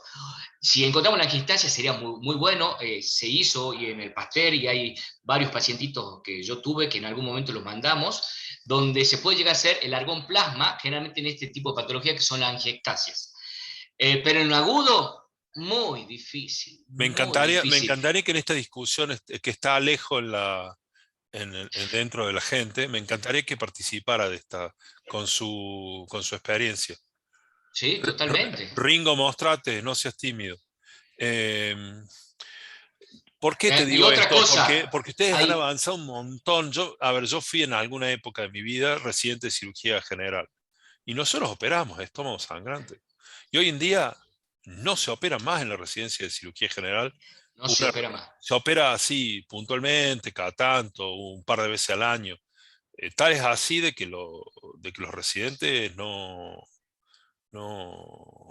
tienen mucha experiencia, salen, No tiene experiencia. lo haces después con ya el training de especialista. En cambio, el colon Sí, sí, el colon sigue sí, siendo una tarea de noche, una cirugía de sí. noche. Sí, sí, sí. Hay nuevos recursos, yo creo que es cuestión de esperar un poco más, pero también hay una cuestión, Pablito, yo creo que a nivel mundial, los hemodinamistas que hay excelentes en Catamarca, y lo sabemos, eh, a nivel mundial está demostrado que la arteriografía selectiva como que no tienen tanta experiencia, como que se dedican netamente a nivel más cardiovascular y no tanto Pero eso digestivo. está bien, pero ¿sabes por qué? Porque es Por, un defecto de sí, formación. defecto. Nuestros Sí, hemodinamistas totalmente. vienen del lado de la cardiología, los, hem- Por lo- eso, los que se dedican a hemodinamia afuera vienen del lado del diagnóstico por imagen. Entonces, otra sí, cabeza totalmente diferente. sí, porque los papers de afuera demuestran otra cosa, Pero pero acá no. pero porque tenemos Por un lo que vos me defecto estás, de formación. por eso es lo que vos me estás diciendo, sí, totalmente, sí, Porque no tienen porque su formación ha sido en el corazón y sí, sí, sí, sí, colindantemente en los vasos periféricos. Y ya como muy cuestiones en las arterias digestivas. Pero no es sí, algo que han hecho con gusto ni con amor, es algo que han hecho porque lo tienen que hacer. Diferentes están los hemodinamistas que vienen de la rama de la diagnóstico por imagen, que son muy pocos en Argentina. Yo conozco uno en La Rioja. sí, sí, es verdad. Alejo, Dice Alejo, no sé cómo activar el micrófono. ¿Qué pasa, músico, Alejo? sos músico, cantás, ¿cómo no sabe activar el micrófono, Alejo? Pero me encantaría que estuvieras en esta discusión. Oscar, por favor, vos que tenés la experiencia de seguir operando agudos, sangrantes. Hola, hola. Bueno, primero quiero felicitar al doctor, una muy buena exposición. Las imágenes las vimos de acá del interior de Belén bastante bien, me gusta eso. Muy claro, muy conciso. La verdad que los tips que nos ha marcado nos viene bastante bien. A mí me gustaría, más allá que, no sé si te puedo cambiar el tema, Pablo, Sí, por supuesto, yo haz le lo quiero, que quieras, hermano. yo le quiero preguntar al doctor, con respeto como médico pasivo de guardia en cirugía, cada vez que hay una hemorragia digestiva acá en Belén, ya sea alta o baja, siempre terminan llamando al cirujano. Obviamente no tenemos gastroenterólogos, ni tampoco tenemos endoscopistas ya en Belén, como bien lo mencionó él. Lo que le quiero preguntar es básicamente si en la parte pública, por el hospital de San Juan Bautista, cuenta con una torre de endoscopía y con endoscopista de guardia. Bueno, ahí está Eh, Alejo para contestarlo, pero que es uno de los del servicio. sí, porque Ah, yo no estoy en la parte pública, Por eso, doctor, pero pero está sí Alejo. sé que está Alejo, está el doctor Rafael Brizuela, el doctor Sí. Alejo Rivera, En algún momento estuvo el doctor Cisneros también.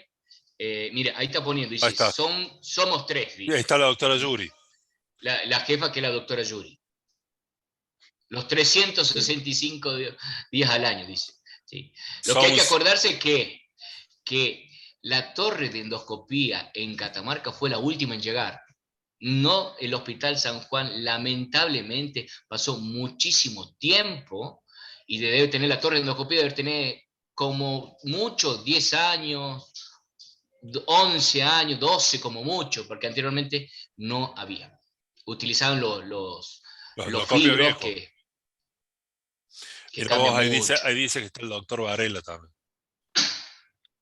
Tenemos 2 torres de endoscopía. Están.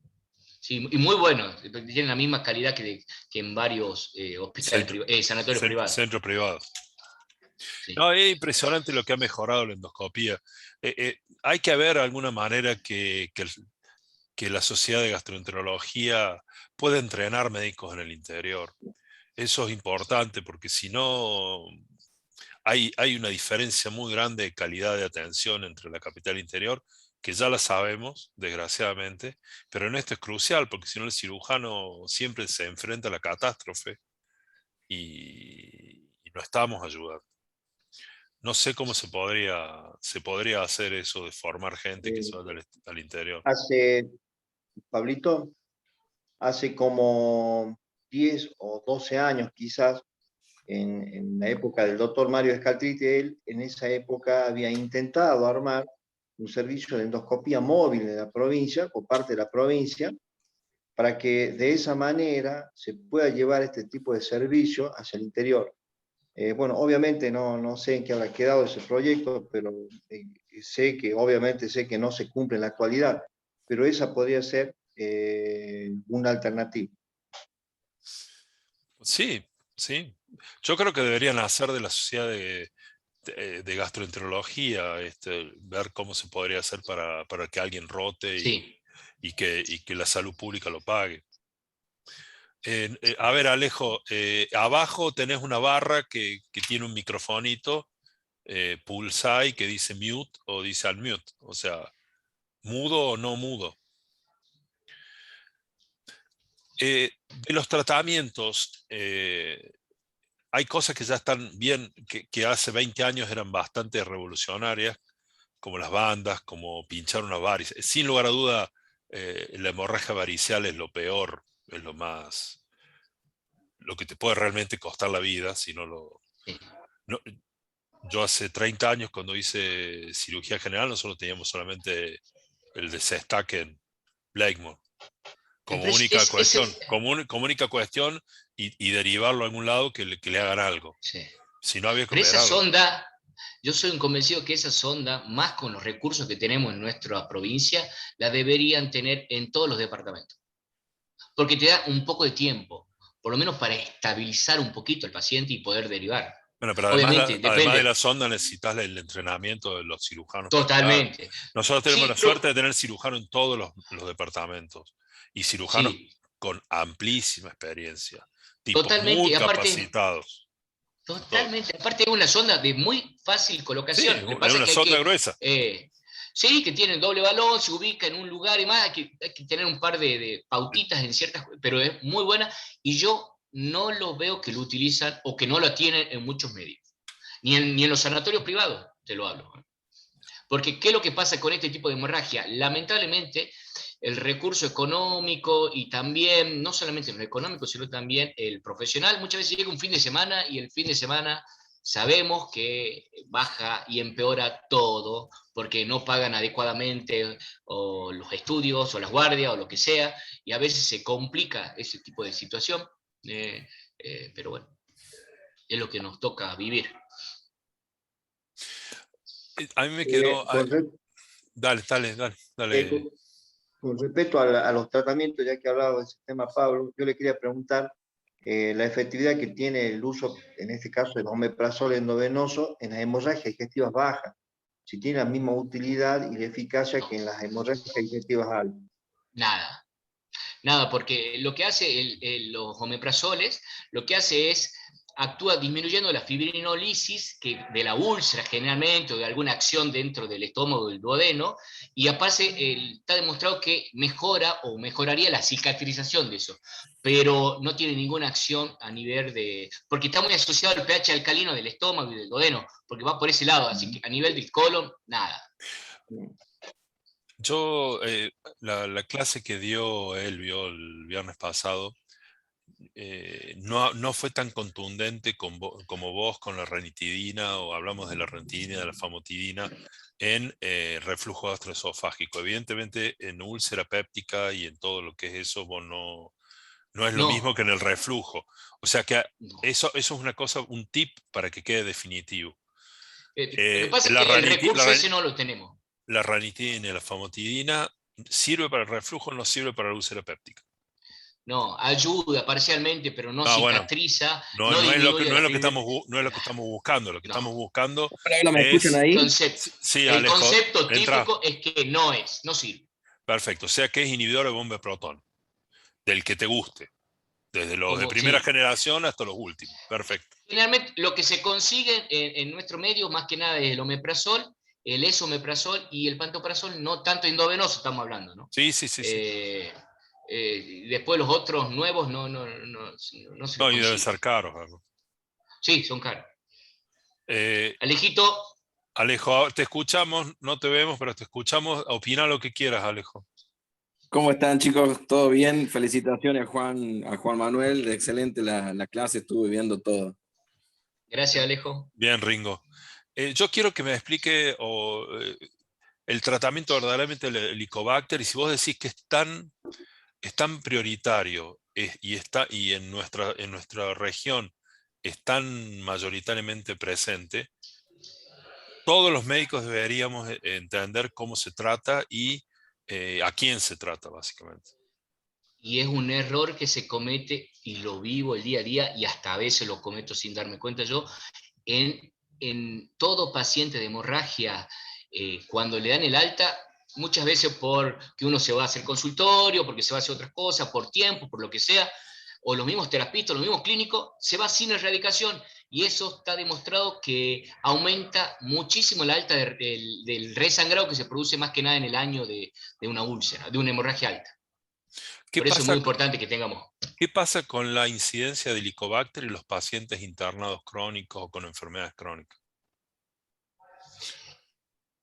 Nosotros, te lo hablo de la experiencia nuestra, nosotros muchas de esos tipos de patologías que generalmente se hacen endoscopías por diagnóstico, generalmente paciente internado por alguna situación, alguna sintomatología alta gastrointestinal, lo tomamos como siempre a una biopsia para investigar el Helicobacter. Pero bien, ¿qué resultado te da? Porque independientemente del que está con una patología gástrica aguda, te hablo del otro paciente, del paciente que está internado, inmunodeprimido, y que se puede pescar el Helicobacter. No, lo que pasa es que... y ser asintomático hasta que es sintomático. Lo que pasa es que está demostrado que la prevalencia que tiene el Helicobacter pylori, hay un estudio viejo en la Argentina, que lo hizo el doctor Gulú, con un grupo de muchos gastroenterólogos a nivel del país, que era entre un 15 y un 20% de la población general, que es altísimo.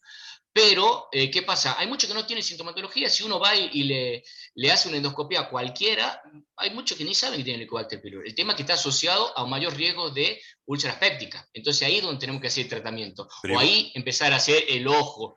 Y no sirve un diagnóstico serológico, como en algún momento nos quisieron hacer ver. El diagnóstico serológico no sirve. El único que se utiliza en nuestro medio, en Catamarca, como control de erradicación, es un análisis de materia fecal que se utiliza, que se llama antígeno en materia fecal. Pero el test de ureasa no lo hacemos generalmente, y el test del aire expirado no tenemos el aparato. Entonces, que es el que nos permitiría por ahí saber si está la bacteria o no. O sea que vos no tratás la bacteria por estar, sino tratás la bacteria porque hace síntomas. Sí. Perfecto. Eso es lo que quería saber. Hola, chicos, ¿me escuchan ahí? Sí, Alejo, contanos. No, yo vuelvo un poquito hacia atrás sobre las preguntas que estaban haciendo, sobre todo el doctor Reales ahí, que lo veo conectado, le mando un abrazo enorme, doctor. Un Gracias, poquito un abrazo. ¿Cómo está, doctor? Como para hacer un poquito de historia con respecto, yo llegué en Catamarca en el año 2010 y a los recursos que fue adquiriendo la parte pública en cuanto a lo que es endoscopía y, bueno, gastroenterología puntualmente, ¿no? Cuando yo entré al hospital a hacer guardias en el año 2010, el hospital contaba con 2 fibrogastroscopios, bueno, son equipos antiguos ya para para la tecnología que se maneja hoy. En el año 2015, con la gestión de la doctora Silvia López, se adquirió la primera torre de videoendoscopía del hospital con un gastroscopio, con un colonoscopio y con un duodenoscopio para hacer CEPRE, ¿no? Para hacer endoscopía de la vía biliar. En el año 2019, Nación manda una segunda torre de endoscopía, de videoendoscopía también, con un gastroscopio y un colonoscopio. Ese es el recurso que hoy tenemos en el hospital. Los equipos obviamente muchas veces sufren por el traqueteo de estar, digamos, por ahí llevándolos a las terapias, a quirófano, la misma área de endoscopía, ¿no es cierto? Son equipos que tienen mucho rodamiento, entonces sufren a veces roturas. Bueno, en la parte pública es muy distinto el circuito que hay que hacer para poder licitar, arreglar, que el equipo vaya a Buenos Aires a service y vuelva. Entonces a veces nos quedamos con un poco delimitados, pero siempre tratamos de tener un tubo de cada estudio, para hacer cada estudio, ¿no? O gastroscopía o colonoscopía. El servicio cuenta con guardias pasivas todo el año, o sea, todos los días, obviamente. Estaba integrado por mí, por el doctor Brizuela, en su momento el doctor Pacheco. Después después salió el doctor Pacheco de las guardias, ingresó el doctor Cisneros, estuvo un par de años con nosotros. Hace poquito dejó las guardias el doctor Cisneros y entró el doctor Varela, que es un gastroenterólogo nuevo que llegó a Catamarca. Entonces somos 3 médicos de guardia pasiva para todo lo que es endoscopía. También con algunas intermitencias, pero contamos la gran mayoría del tiempo con set de bandas para hacer ligadura de varices esofágicas. Incluso hemos conseguido en varias oportunidades, y siempre tratamos de tener los hemoclips que comentó Juan Manuel también, que son muy importantes para detener el sangrado de úlceras en agudo, ¿no es cierto? Entonces, siempre es más difícil, obviamente, la parte pública, pero tratamos de ponerle mucho empuje en el servicio, ¿no? Está la doctora Jury como jefa de servicio, y con el doctor Brizuela, bueno, nos apoyamos ahí entre los 3, espalda con espalda, y tratamos de sortear todas las complicaciones que tiene la salud pública en general, el tema pandemia, que fue otra cosa que nos tocó pasar, bueno, obviamente a todos en el sistema de salud, pero con muchas ganas, sobre todo, ¿no? Con muchas ganas y también, obviamente, con apoyo por parte de los directivos, que entienden muchas veces que son recursos necesarios, ¿no? Perfecto, Alejo. Muy bien. Bueno, ¿alguna otra pregunta? Le quería preguntar a los doctores, al doctor, ¿qué están haciendo con la proctitis actínica? Que también es algo que vemos a veces, con mucha frecuencia también en nuestro medio. Lo malo que tiene ese tipo de patología, que es muy recurrente y a veces responde parcialmente a los medicamentos. Está demostrado que la mesalazina a veces ayuda, tanto tópicamente como por vía oral. Hay algunos preparados, nosotros lamentablemente estamos en esta época, pero muchas veces hasta se hacían algunos enemitas evacuantes con un poquito de corticoides, algún tipo de vasoconstrictor. No está demostrado científicamente, pero bueno, muchas veces ante que esos pacientes son muy crónicos, pero sí también se puede llegar a utilizar en algunos casos todo el tema de el argonplasma. Pero son de difícil manejo por la recurrencia que tiene este tipo de pacientes. Bien. Te hago una pregunta que yo no sé. En los sangrados estos diverticulares, ¿no sirve nada la cola biológica como sirven los sangrados arteriales nuestros? Que es No entiendo. un pegamento biológico. No. No. Hay nuevos recursos, hay se llama uno que se llama Hemospray, pero generalmente se utiliza para sangrados digestivos altos, pero se está demostrando que puede tener algún tipo de acción, que es como un líquido especial que disminuye la acción de la lisis de este tipo de sangrado. Pero no. Lo volvemos a repetir lo mismo, el tema es encontrar el lugar y el sitio donde está la arteria peridiverticular sangrando. Eso. Claro, Puedo contar una experiencia personal y familiar con respecto al tema. Decilo. Bueno, muchos de ustedes lo conocen a mi viejo, otorrinolaringólogo ya jubilado, mi viejo cardiópata, medicado obviamente, con toda la sarta de medicamentos. Hace 3 años hace una hemorragia digestiva masiva. Básicamente, toda la clase que dio Juan Manuel lo repasé al protocolo que me tocó implementarlo con mi propio padre. Entrado en la guardia, le hice una endoscopía digestiva alta porque estaba descompensado hemodinámicamente, a pesar que el sangrado que tenía impresionaba más bajo. No se vio nada en la endoscopía digestiva alta y lo empezamos a preparar para la colonoscopía. Entre medio empezamos a titubear entre la angioTAC, ¿no es cierto?, la arteriografía, etcétera. Bueno, me incliné por hacerle la colonoscopía. Le hago una primera colonoscopía normal. Entonces normal sin sangre, Alejo. Sin sangre. A las 24 horas comienza de nuevo con sangrado, se descompensa nuevamente, ¿no es cierto? Entonces, bueno, ya empezamos a ver la posibilidad de hacerle el angioTAC, la arteriografía, ¿no es cierto?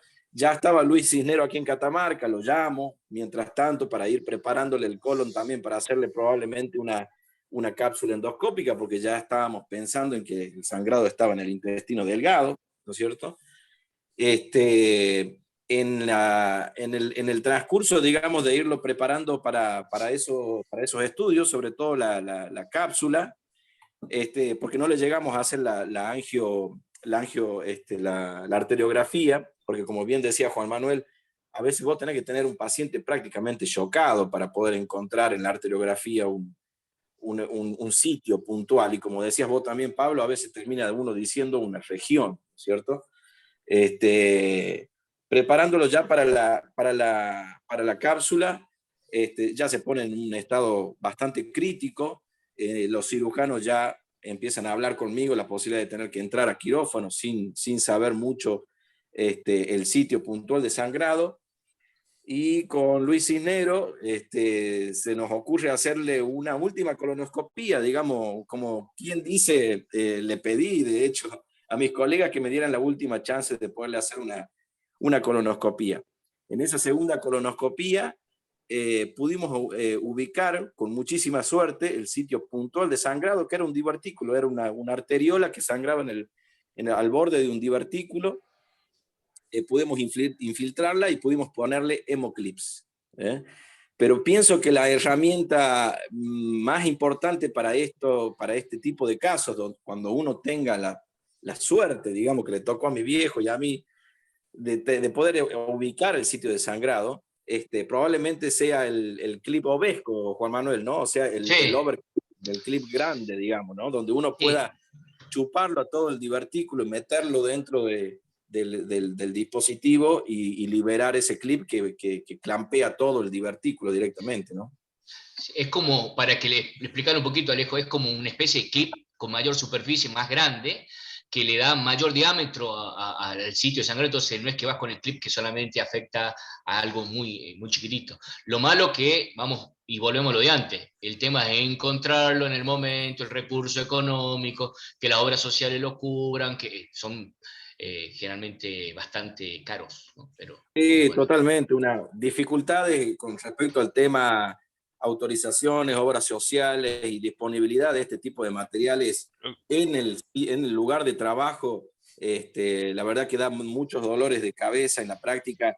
yo ya he tenido varias veces charlas con auditores, bueno, en el hospital obviamente con la gente que está en la parte directiva. De a poco se va comprendiendo todo, ¿no es cierto? Pero lleva muchas horas de teléfono, de reuniones, de cosas, bueno, como todo proceso, ¿no? Pero ese tipo de elementos son instrumentales que ya tienen que formar parte del arsenal disponible a la apertura de un armario, ¿no?